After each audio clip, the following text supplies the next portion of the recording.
Today I want to talk about 3 things that keep fruit from being evident in our lives. Good morning. Welcome to your morning cup of inspiration. If you've read the Bible any length of time, you know the story in Mark, the 4th chapter, where Christ shares a parable and uses seed as a symbol of his word. And how that seed germinates is based on the type of soil that it's in.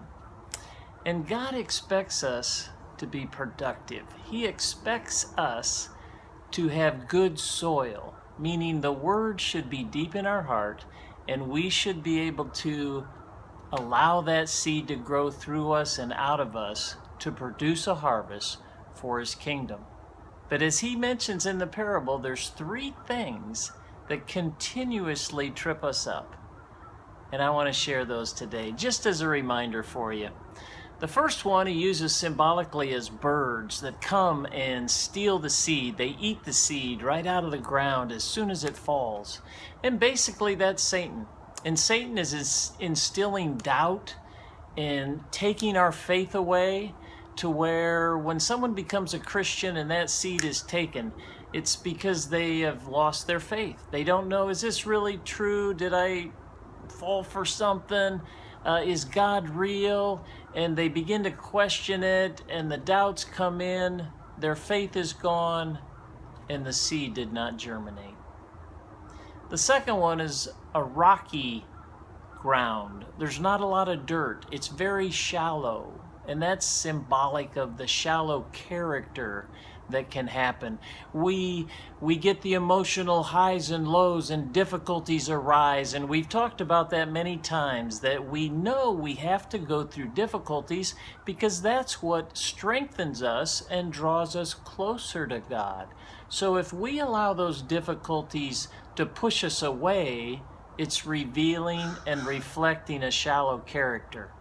That's not going to produce the fruit that God wants us to produce. The last one is the thorny soil or the weeds. And that's where a person becomes overwhelmed by the worries of the day and the stress of the day and everything going on in their life, and they have no peace, and they don't think God's there, and they wonder why he left them, and they're so concerned about the things of the world, they can't focus on the kingdom and produce the fruit that they need to produce.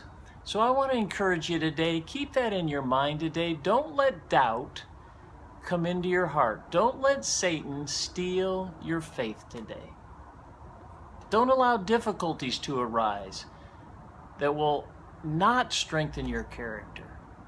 And then don't let the stress and worries of the day. It's a tough time of year. There's a lot of stress out there at the Christmas season. Do your best to walk in peace, the peace of God that passes understanding. If you'll be conscious of these 3 things, I think we can still be fruitful throughout the balance of this year as we move into the next year.